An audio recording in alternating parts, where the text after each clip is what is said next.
સ્વાગત છે વિદ્યાર્થી મિત્રો આપ સૌનું મા આશાપુરા એજ્યુકેશનલ વિડીયોમાં, જેમાં હું મેઘના વર્ગમાં આજે આપણે જોઈ રહ્યા છીએ ધોરણ 12માં આંકડાશાસ્ત્ર વિષયમાં બીજું પ્રકરણ.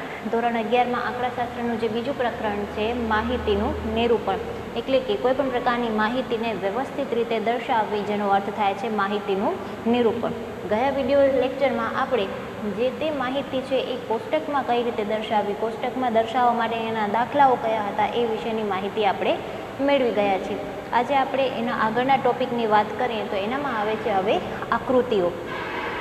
આકૃતિઓ એટલે કે ક્યારે દોરવામાં આવે કે જ્યારે આપણી પાસે કોઈપણ પ્રકારની અવર્ગીકૃત માહિતી હોય. આ અવર્ગીકૃત માહિતી વ્યવસ્થિત રીતે દર્શાવવા માટે આપણે આકૃતિનો ઉપયોગ કરી શકીએ છીએ. આકૃતિનો ઉપયોગ કરતાં જ કોઈપણ વ્યક્તિ જો અભણ હોય, ભણેલી ગણેલી ન હોય, તો એવી વ્યક્તિઓ પણ આકૃતિ દ્વારા જે તે માહિતી સમજવાની છે એ સરળતાથી સમજી અને એનામાંથી માહિતી એકત્ર કરી શકતી હોય છે. તો આકૃતિનો ખૂબ જ આ એક મહત્ત્વનો પોઈન્ટ કહી શકાય. હવે એનો અર્થ જોઈએ તો આકૃતિના મહત્ત્વમાં સૌથી પહેલું છે કે માહિતી આકર્ષક અને સંક્ષિપ્ત હોવી જોઈએ. કોઈપણ પ્રકારની જ્યારે આકૃતિ તૈયાર કરો છો તો એ આકૃતિ આકર્ષક રીતે એકદમ ચોકસાઈપૂર્વકની, નીટ એન્ડ ક્લીન જેને કહી શકાય કે એ પ્રકારની હોવી જોઈએ, જેના કારણે કોઈપણ પ્રકારની માહિતી જ્યારે એક જ વારમાં જોઈએ ત્યારે એ માહિતી આપણને સમજમાં આવી જાય. અને જે માહિતી આપણે દર્શાવવા માંગતા હોઈએ છીએ એ જ માહિતી એનામાં ખૂબ જ ટૂંકી રીતે દર્શાવવી જોઈએ. સંક્ષિપ્તનો અર્થ થાય છે ખૂબ જ ટૂંકી રીતથી, એટલે કે માહિતી હંમેશા આકર્ષક અને ટૂંકી હોવી જોઈએ. બીજો મહત્ત્વનો પોઈન્ટ છે કે લાંબા સમય સુધી યાદ રાખી શકાય. આપણે કોઈપણ વસ્તુ જોયેલી હોય તો એ જોયેલી વસ્તુ આપણને લાંબા સમય સુધી યાદ રહી જતી હોય છે. તો આકૃતિ પણ આના એ જ ભાગ છે કે કોઈપણ પ્રકારની જ્યારે આકૃતિ તમે દોરો છો તો એ આકૃતિ દ્વારા આપણે એ માહિતીને આપણા માઇન્ડમાં લાંબા સમય સુધી યાદ રાખી શકીએ છીએ.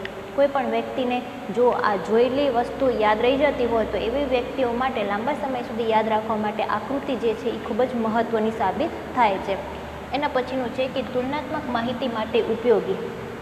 કોઈપણ પ્રકારની માહિતી તમે આકૃતિ દ્વારા દર્શાવો છો તો આકૃતિમાં પણ અલગ અલગ પ્રકારો પડતા હોય છે, જે આપણે આગળ જોઈશું. પરંતુ આકૃતિ દ્વારા તમે જ્યારે કોઈ માહિતી દર્શાવો છો તો એ માહિતીની તુલનાત્મકની સરખામણી કરવી ખૂબ સરળ રહે છે. એટલે કે કોઈ એક પ્રોડક્ટ છે, એ પ્રોડક્ટ માટે તમે આકૃતિનો ઉપયોગ કરીને દર્શાવો છો, અથવા તો આકૃતિનો ઉપયોગ કરીને જે તે માહિતી તમે દર્શાવવા માંગો છો એ માહિતી અને ગયા વખતની માહિતી, એ બંને માહિતી વચ્ચે તમે કમ્પેરિઝન કરાવી શકો છો, તુલના કરાવી શકો છો કે કયા વસ્તુ દ્વારા કે કયા વર્ષમાં તમને વધારે પ્રોફિટ થાય છે કે ઓછો પ્રોફિટ થાય છે. તો એ આપણે તુલનાત્મક માહિતી આપણે સરળતાથી કરાવી શકીએ છીએ. સમયની બચત થાય છે. જે મોટા મોટા અહેવાલો લખવાના હોય એ અહેવાલોની જગ્યાએ તમે આકૃતિઓ તૈયાર કરીને એ જ રિપોર્ટને તમે આકૃતિ દ્વારા સરળતાથી દર્શાવો છો, ટૂંકી રીતથી દર્શાવો છો, આકર્ષક રીતે તૈયાર કરો છો આકૃતિ, તો જે તે માહિતી છે એ માહિતીને લખવા માટેનો જે સમય હોય એ સમય પણ અહીંયા બચી જાય છે, જેના કારણે અહીંયા જોવા મળે છે કે સમયની બચત થાય છે. ત્યાર પછી સાચો અર્થ સમજી શકાય છે. જે તે માહિતી તમે તૈયાર કરો છો એ માહિતીનો કયો અર્થ સાચો છે, એ માહિતી માટેની જે તે વિગત હોય એ વિગત આપણે સાચા અર્થમાં સમજી શકીએ છીએ. અને જે માહિતી જે ઉદ્દેશોથી રજૂ કરવામાં આવી હોય છે એ માહિતીનો સાચો અર્થ જે છે એ અહીંયા મળી રહે છે.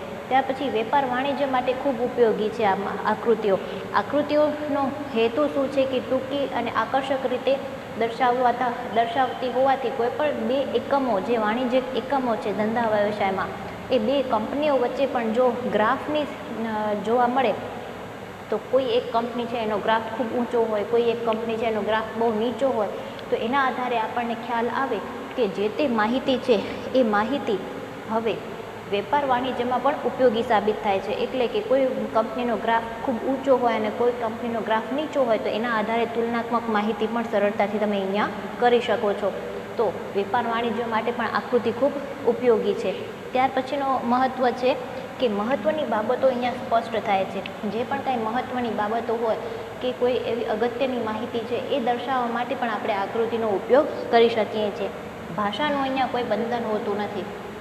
તમે જે ભાષાનો ઉપયોગ કરતા હો, તમારી જે પણ મધર ટંગ હોય એનો ઉપયોગ કરીને પણ તમે માહિતી દર્શાવી શકો છો. એટલે કે આકૃતિઓને કોઈપણ પ્રકારની જે ભાષા છે એ ભાષા અહીંયા બંધનરૂપ હોતી નથી. તો આ હતા એ આકૃતિઓ નું મહત્ત્વ. ત્યાર પછી આવે છે એની મર્યાદાઓ પણ છે. તો પહેલી છે કે ચોકસાઈ રાખવામાં ન આવી હોય તો ગેરમાર્ગે દોરે એવું પણ બને. કોઈ વ્યક્તિ છે નવી નવી રીતના આકૃતિ દોરતી હોય અથવા તો એને આકૃતિ વિશેનું બેઝિક નોલેજ ન હોય તો એવી વખતે જે પણ આકૃતિ દોરવામાં આવે છે આપણને ગેરમાર્ગે દોરી શકે એવું પણ બને કે જો ચોકસાઈ રાખવામાં ન આવી હોય તો આવી પરિસ્થિતિઓ પણ ઉત્પન્ન થતી હોય છે. ત્યાર પછીનો છે કે લોકમાનસને મૂંઝવી નાખે એવું પણ બને. ખોટી રીતની માહિતીઓ દ્વારા આકૃતિઓ તૈયાર કરવામાં આવેલી હોય તો આપણે જે આકૃતિઓ છે એના આધારે જો સાચું જે તે માહિતી સાચી સમજી લઈએ તો આપણને યોગ્ય રીતની માહિતી છે એ માહિતી મળે નહીં તો લોકમાનસમાં મૂંઝવણો ઊભી થઈ શકે છે. ત્યાર પછીનું છે કે માહિતીની ચોકસાઈ ઓછી હોય છે. આગળ જ કીધું પહેલી જ મર્યાદામાં કે માહિતી જો ચોકસાઈપૂર્વક ન હોય તો અહીંયા ગેરમાર્ગે દોરવાય એવો પ્રશ્ન ઉદ્ભવે. તો જો માહિતીમાં ઓછી ચોકસાઈ જોવા મળતી હોય તો એ માહિતી સ્વાભાવિક છે કે કોઈ પણ વસ્તુની જે સાચી માહિતી છે એ સાચી માહિતી આપી શકતા નથી. ત્યાર પછી આકૃતિના તમને પ્રકાર જોવા મળે છે. આકૃતિના પ્રકારો 4 જેટલા આકૃતિના પ્રકારો છે.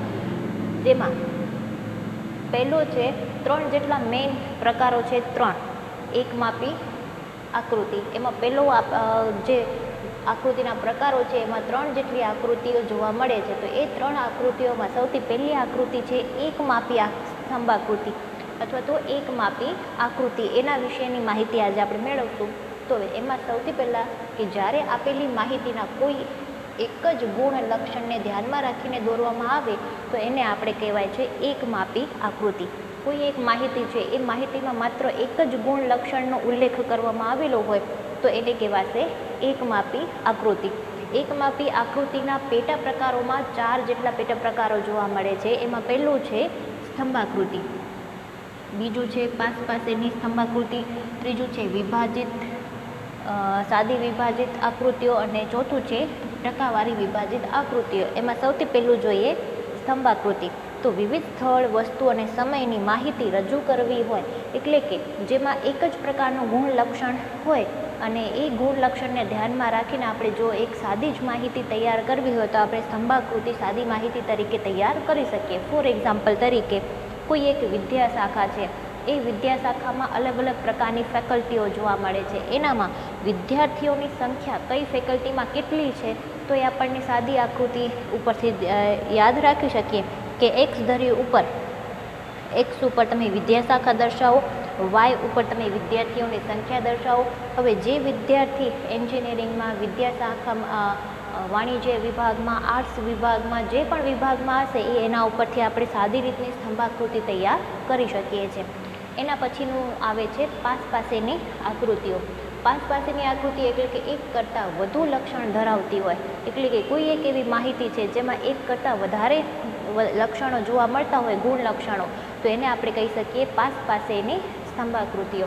હવે એનામાં ફોર એક્ઝામ્પલ આ જ ઉદાહરણ આપણે આગળ ફોલો કરીએ તો એક વિદ્યા શાખા છે, એ વિદ્યા શાખામાં અલગ અલગ પ્રકારના વિભાગો, ફેકલ્ટી છે, વાણિજ્ય વિભાગ, કોમર્સ, આર્ટ્સ વિભાગ, સાયન્સ વિભાગ, એવી અલગ અલગ એન્જિનિયરિંગ વિભાગ, એવી ફેકલ્ટીઓ જોવા મળે છે.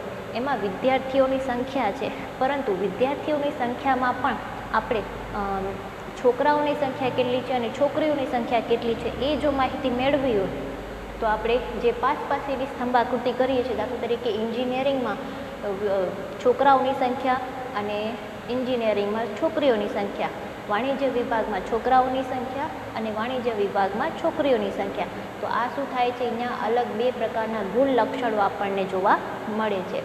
ત્રીજો પ્રકાર છે એની સાદી વિભાજિત સ્તંભાકૃતિ એટલે કે આપેલી માહિતીની પરસ્પર સંબંધિત પેટા માહિતીને આપણે સાદી વિભાજિત સ્તંભાકૃતિ તરીકે ઓળખાવી શકીએ.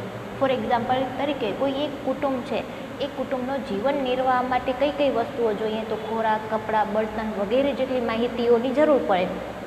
તો એ માહિતી આપેલી હોય અને કુલ ખર્ચ તમને આપી દેવામાં આવે તો એ કુલ ખર્ચમાંથી તમે ખોરાકને કેટલા ડિવાઈડ કરશો, કપડાં માટે કેટલા બાકી રાખશો બચત, બળતણ માટે કેટલી વસ્તુ બચત રાખશો રૂપિયા, એ કુલ ખર્ચમાંથી તમે એક સ્તંભાકૃતિમાં આ બધી જ માહિતીને દર્શાવી શકો છો.